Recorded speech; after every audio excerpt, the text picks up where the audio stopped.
Centre dot பிடிக்க போகிறோம். Centre dot பிடிச்சிட்டு சைடில் அடிச்சுட்டு வந்துட்டு இதை கட் பண்ணாமல் அப்படியே இப்படி திருப்பி இப்படி அடிச்சுட்டு வந்தீங்கன்னா நமக்கு உள் சைடு வந்து நல்லா ஷார்ப்பாக இருக்கும்.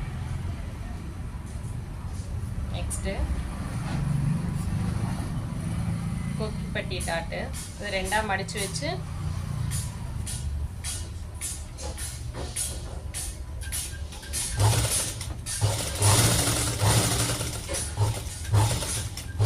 கொஞ்சம் ஃபுல்லாக அடிச்சு விட்டுட்டு அதை அப்படியே திருப்பி வச்சு நம்ம கட் பண்ணாமே அப்படியே அடிச்சிங்கன்னா திருப்பி பார்க்கும்போது ஸ்டிச்சிங் நீட்டாக இருக்கும். நெக்ஸ்ட்டு தேர்டு டாட்டு இப்படி எடுத்து வச்சிங்கனாவே தேர்ட் டாட் வந்து அப்படியே ஆட்டோமேட்டிக்காக வந்துடும்.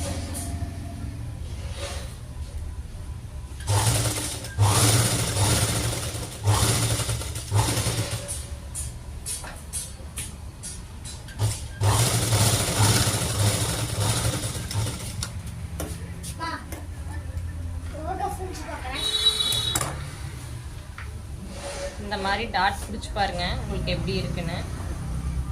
கப் ஷேப் வந்து நீட்டாக இருக்கும். ஃபினிஷிங் வந்து நல்லாயிருக்கும்.